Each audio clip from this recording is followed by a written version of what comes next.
there's still this vibe and practice in the institutions of just that it's just punishment and more punishment, as opposed to, people hear about programs and, oh, there's women are getting educated or various things are happening, but the punishing processes and the humiliation, like you say, that just trying to beat your spirit down.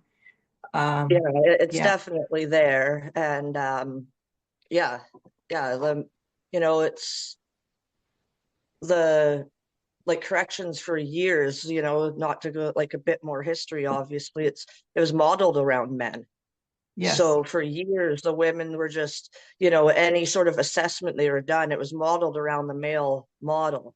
Hmm. And for years, even before my time of advocacy, women have advocated that women commit crimes for different reasons than men. We heal Hmm. differently than men. Most women commit crimes for economic survival. They're out there trying to support their family or an addiction or themselves. And, Hmm. they're in most cases are wrapped up by a man and then they end up doing the time. Hmm. So yeah, for like I said, for years we fought for women's prisons. We fought for the fact that women need a different classification system. Hmm. And there's report after report, as Candace mentioned, creating choices. There's the International Review of Victimology. There's the Canadian Human Rights Commission protecting their rights. We could go on. There's reports and reports supporting that women commit crimes, women are in prison, and they heal and they do better differently than men. And Hmm. now, yeah, like I Hmm. said, we kind of are fighting for different things. Right. Right. Well, that just to sum that up, that's how cis has come to prison abolition is the only answer when you're talking Hmm. about women and public safety. Where Right. the conditions that lead, it's not women, women commit crimes. We can put the Hmm. responsibility on women Hmm. individually, but when you really unpack it and you pull it Hmm. apart, what you Yeah. see is a process of criminalization, right? Hmm. It's what Aaliyah's talking about. It's economic survival. We live in Yeah. a capitalist patriarchal society that's, Hmm. centers men and the male experience and slashes the social safety net, which is what Hmm. which women and children are the primary Hmm. users of the social safety net. And so when it Hmm. doesn't exist, what Hmm. happens? Women try to provide for their children the best that they Hmm. can, or provide for themselves, Hmm. or Hmm. survive. They're left vulnerable Hmm. to like precarious housing situations, Yeah. vulnerable to, survival housing. You Yeah. see all that Yeah. sort of thing, and then as victims of violence or in those situations they become vulnerable to becoming criminalized, right? So you've got women who potentially could be selling substances, which illegal substances, criminalized for the drug trade. You've Hmm. you know Hmm. got women who are going along with their partner and he's doing some violent stuff, possibly criminalized for that sort of thing. Hmm. You've got women who are, defending or reacting to male violence, Hmm. and we have laws. It's like Heather said, when we advocate for tough on crime, we have to think Hmm. about how that's going to impact women specifically. We have Hmm. mandatory charging policies because we recognized in our Hmm. country that putting the responsibility on women to take the steps to Hmm. have their partners charged was Hmm. in an unequal power dynamic or balance between them wasn't Hmm. working. Women were Hmm. pulling the charges or were coerced by their partners to pull the charges, or it was Hmm. easier to just not. And so now we Hmm. have mandatory charging policies to alleviate that. And what happens is so often women are often countercharged, or they're Hmm. charged, or charged, the Hmm. only ones charged because a man has called and reported. Now it's automatic Right. charging. Police aren't Right. Well, implementing. even if it's not, even prior to there being more people selling drugs or stealing to support habit. Um, when I was growing up, there were women in my community that were getting social assistance and working under the table, and the fear of getting arrested for that. And when a neighbor of ours did, she was sewing clothes to make extra money in her home because she was a single mom on social assistance, and Mhm. she was someone you know ratted her out in the community, in a community where everybody's struggling with similar things.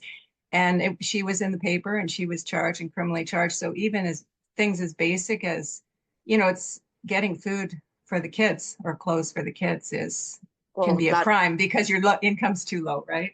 that's exactly my story. I was an 18-year-old single mom who went to welfare, and I was denied welfare. They told me to come back when I was 19.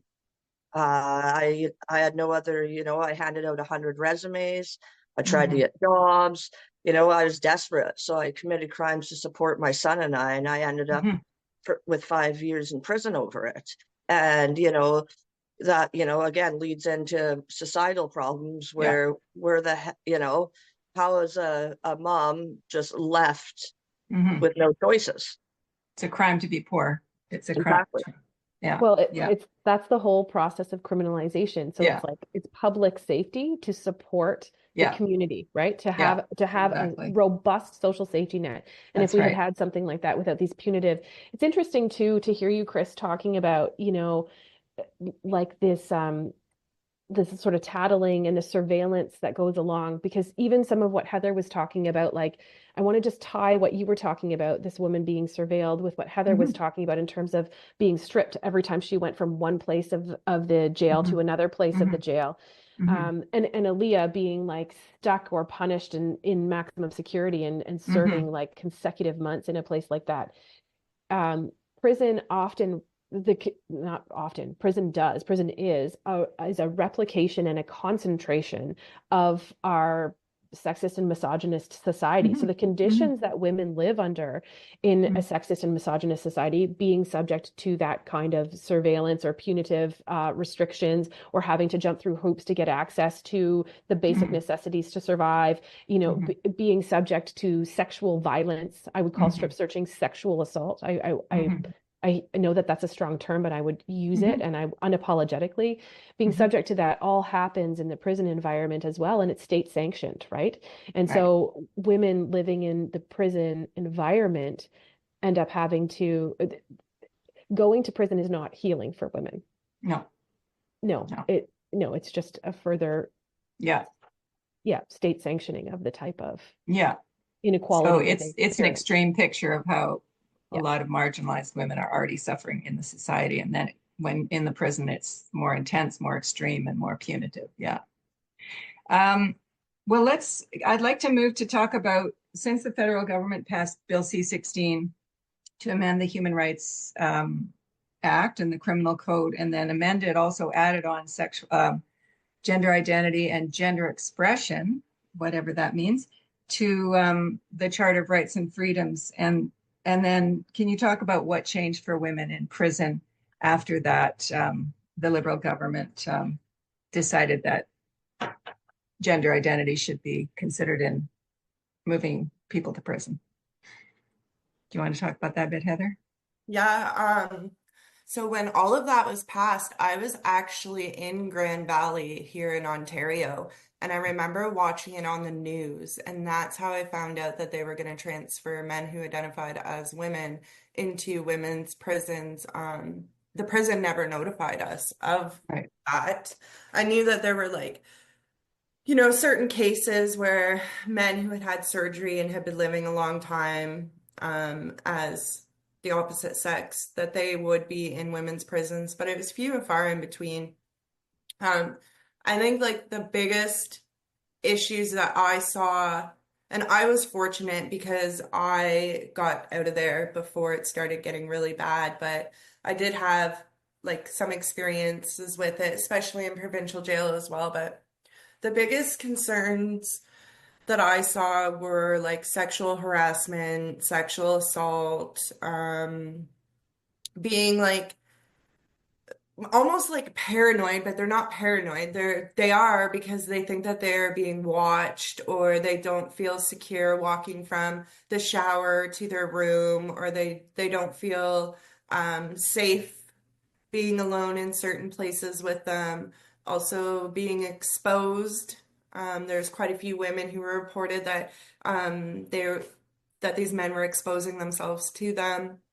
Also, like grooming type behaviors, like all sorts of different things. And it just like got progressively worse the more of them that transferred in, because they would come in and not have had surgery. So there were sexual assaults, that ended up requiring women to be taken for abortions. Mhm. Um, and also like physical assaults, a lot of fighting, Mhm. like pitting women against each other, a lot of lateral violence between the women. Mhm. Women reported needing to protect themselves and physically fight men. One woman reported to me about carrying a soup can in a sock, Mhm. to defend herself. But there's been all sorts of issues that have been happening in women's prisons since the transfer of Mhm. men into women's prisons that some of them existed before because we have male guards who prey Mhm. on the women that are in the prison. And that's Mhm. one of the frustrating things too, is like we were sitting there battling that these male guards don't get access to these women. And then what Mhm. do? They turn around and give more men access to these women. So now we're fighting the male guards on top of the prisoners who are transferring in. Mhm. And the fact alone that male guards are able to gain access to the women prisoners goes to show that anyone can get access to them. I Mhm. remember when guards were trading like nail polish and cigarettes for sexual favors. Mhm. And other guards knew for Mhm. years that it was going on and nothing happened. I know Right. of guards who were bringing in outside food for women in exchange for sexual favors. So it's Mhm. now compounded the issue of keeping men away from women who are Mhm. in a vulnerable situation, who are not healed and who've not dealt with their trauma. Mhm. And we've just compounded the issue. Mhm. Mhm. Men have historically been a risk to women in women's prison. Mhm. Mhm. Another reason why all of these reports, like creating choices and everything, came out that identified the risks of women and having men in the institutions with them, right? So Mhm. Mhm. it's another form of violence against women. Yes. And was there ever discussion along the way when you and those before you too, who were, especially during P4W and what was happening there, and then the changes after that, that recommended only female staff, which, doesn't mean female staff might not be problematic, but they're not going to be the same as male staff. Was that ever something that was raised? Candace, Candace, you might want to talk about that. There definitely was, and it is in the Creating Choices Is it? report as well. Okay. Yeah. yeah, it's been an issue, and you look into just some of the statistics where it's around 80% of women inside a federal institution have been assaulted physically or sexually at the hands of a male. And then Hmm. you look into the Indigenous women, and it soars up to 90% of them. And Okay. now you're putting them into a place where you want them to, quote unquote, rehabilitate. Corrections has all these glorious things when you go on their website, like, oh, Hmm. programs this and programs that. Yeah. And all of that. And how can they even say that when you're not considering the needs of when 90% of Indigenous women have been sexually assaulted by men? And now, Yeah. it's just being re-traumatized, right? So, and Yes. it's really affected just again, what I feel are the most important things that we should be fighting for is getting women into the community to get all of the, get strip searching out of that. And now we have to kind of backpedal because, when we, fight for that, then there's men in there now that, Yeah. Yeah. so it actually kind of makes it a little bit of yeah, a mess for women trying to advocate for women now. Do you can you talk about how many men are in prison that you're aware of? I know it's probably there's transfers happen from time to time, but I think you probably keep up on that. Um, how many men are in women's prisons in Canada, and are they throughout all those federal institutions? Yeah, I don't know the exact number right now because it's hard to keep track of it all, but yes, they are at every prison across Canada. I usually keep a list of Hmm. all the ones that I hear about.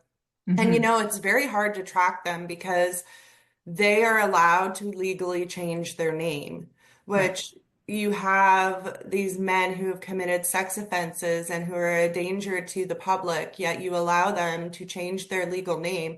So you don't know who they are. Hmm. And it's harder for you to be able to track them. But Hmm. last I looked, there was at least a dozen of them. Right. There may be more. Um, Hmm.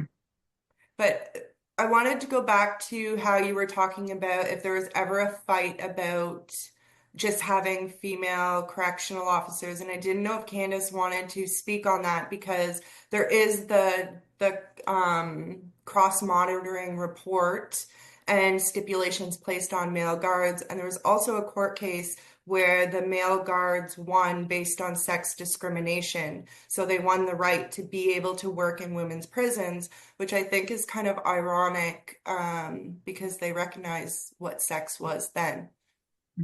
Hmm. One of the recommendations from Creating Choices was to not have any male staff working in any frontline positions. So, Right. so the actual particular guarding. So the administration was a different story. Mhm. And arising from that recommendation, there was an attempt there.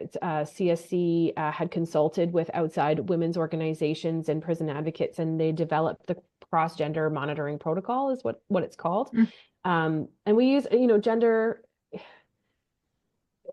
gender is a social construct. It might be more apt to say cross sex in the context that we're talking about. We're talking about biological men and biological women. So, Mhm. but it's called cross gender monitoring Mhm. protocol.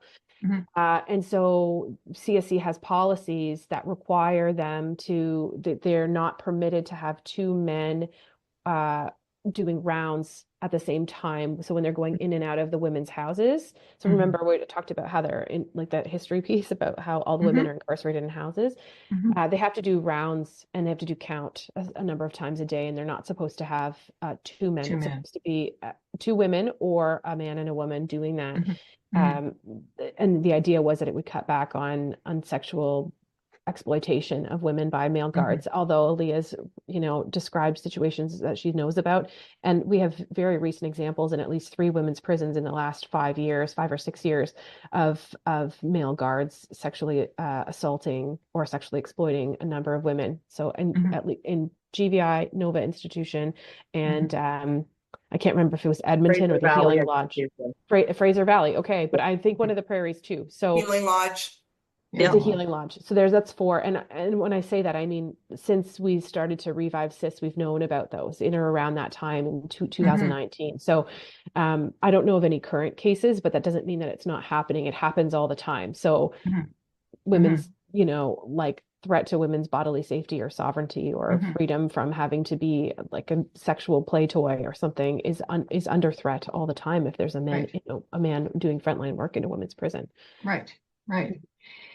And can you talk a bit about, well, 2 things, about the Elizabeth Fry Society and their role in supporting women in prison previously, and also how things have shifted since they began to support the idea of men who identify as women being part of their constituency that they were supporting. And I heard Aaliyah, when we met at some point, we talked about what happened at a conference, a national conference. And so I'd like to hear you talk about how that went down, explain that to people, and also is there any relationship at all there? And then I'd like to find out about what the response from staff in the corrections to complaints and concerns about this too. But let's start with Elizabeth Fry Society. I'll Um, start touching on the base of Elizabeth Fry just a little bit. Okay. But I'm going to start with a little bit of history because I think it's Yeah. important to my opinion and story on Elizabeth Fry. Yeah. Elizabeth Fry was a huge support for me. When I was released from prison, I was actually put on like on my full parole. I was actually given residency, which is very rare for a woman. I wasn't being released. I had to have a halfway house to live in. I Mhm. called every single halfway house in British Columbia. The one in my city, my hometown, 8 hours away, denied me. The one that was 4 hours from my home denied me. And essentially every single halfway house in British Columbia denied me except for the Elizabeth Fry House. So I do give a huge credit to Elizabeth Fry societies and CAFES especially for me being supported upon my release. They were a very huge part of me, and I was very proud to be a member of CAFES. I spoke on behalf of my story and behalf of CAFES for years. I've done several, panels, and like they sent me to Mexico City to go speak. I've had some really great experience. I've learned a lot about advocacy working for the Elizabeth Fry Society. The incident that you asked about is right around in 2019 when all of this was going on. I was actually a regional advocate, and we had just recently had a new committee called the Lived Experience Committee that we created. And it was essentially me and I think 7 or 8 other women with lived experience. And we were given the task to help plan the CAFES AGM that year. And it was super exciting. It was awesome. We were given like the reins, and we were able to come up with a lot of ideas for the workshops and for the day's work. And part of that was we fundraised to have 10 women with lived experience come to the AGM, because I really feel, and I still feel, that us speaking out in our lived experience is huge for any sort of process in, advocacy around women in jail. You can read as many books, but if you haven't sat in those cells and you haven't dealt with that, then it's a whole different level of experience. So that was huge. I was really, really excited to be part of this. And at that time, Heather actually applied for one of those positions, and she was one of the 10 people that we selected to come to the AGM. So that's actually where I met Heather. So that's also rad, because Heather and I have continued to be really good friends since. At the AGM, a woman, to make a long story short, basically, a woman with lived experience stood up and she spoke to a few of us how she was assaulted by a man inside of a women's prison. It was graphic and it was really sad. And we were really concerned because the next day CAFES was talking about changing their policies to also support men who identified as women in their services. And historically, they've, supported women. They were a great group, and they still do great work for women. Like, I can't, downsize their work that they do. But in this instance, this woman decided that she wanted to speak out about her experience in hopes that maybe they would, change their mind. And there's actually a group of us that behind the scenes, we tried to kind of write up some amendments for their new policy that they were trying to change. And I can't remember the exact amendments, but it was basically, we were trying to just say that, biological women's safety should still come first, and kind of went with that.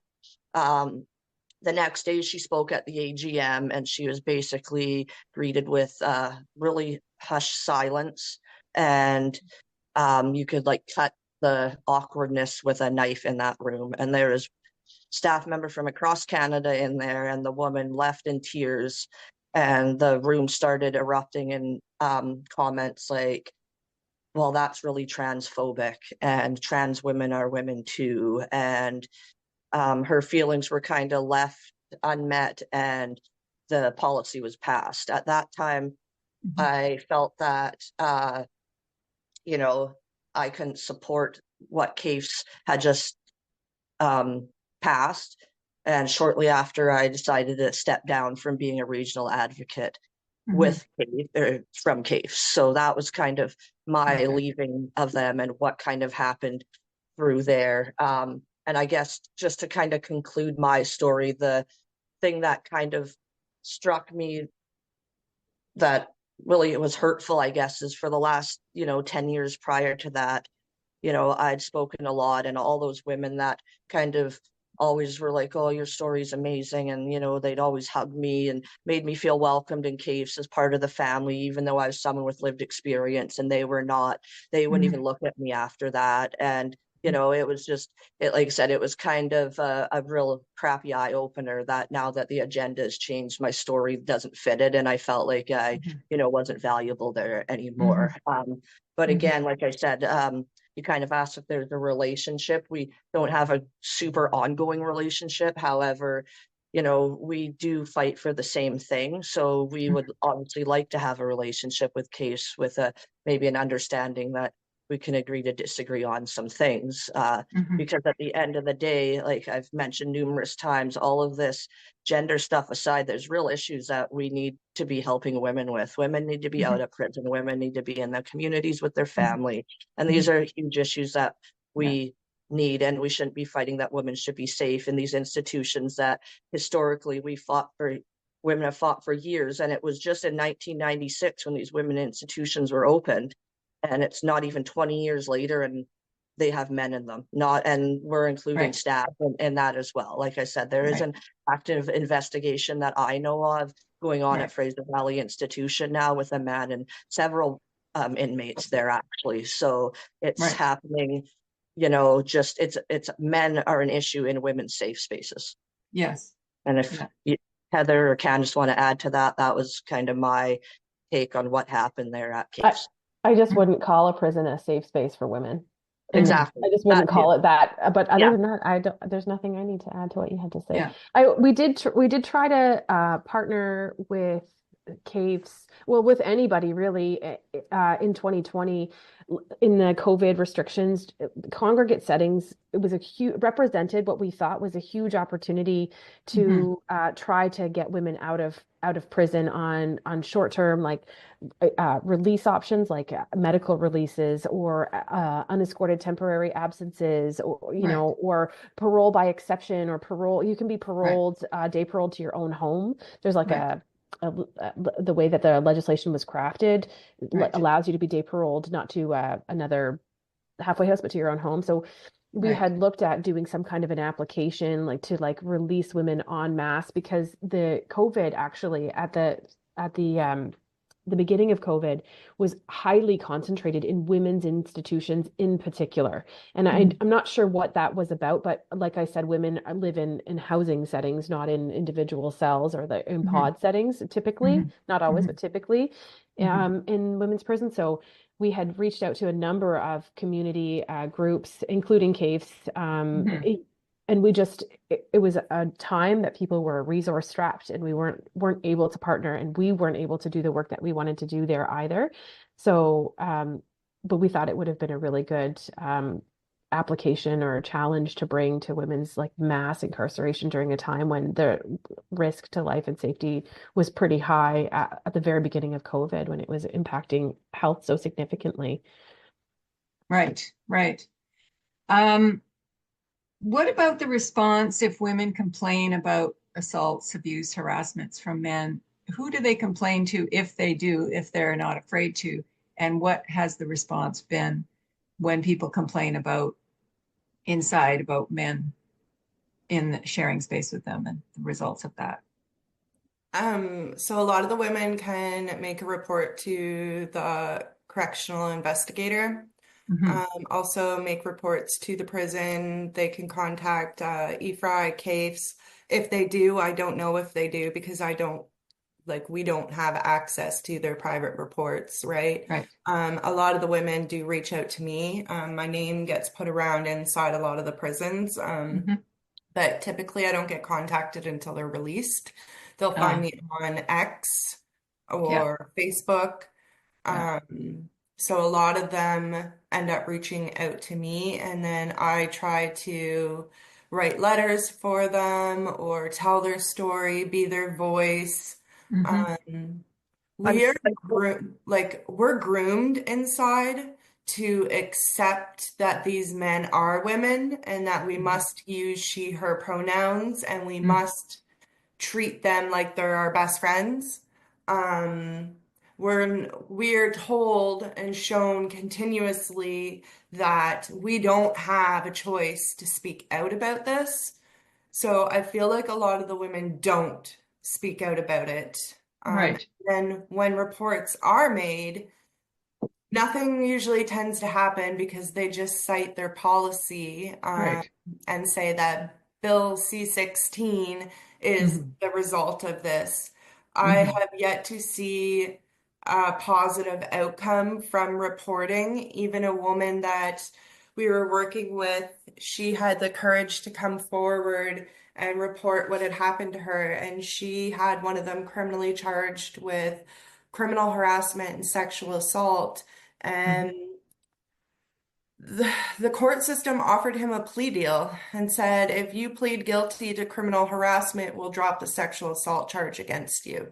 So, which this is super common. Plea deals happen every single day in criminal court.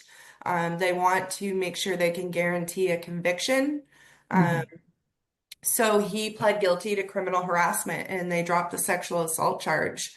And did he stay where he was with the women? So, ironically enough, he was charged with sexual assault and criminal harassment. They let him out on bail when it was Mm. his stat release. So, his stat release means he's done 2/3 of his time for his original sentence. So, Hmm. they allowed him out on his stat release into a halfway house on bail for the sexual assault criminal harassment charge, and she remained in prison.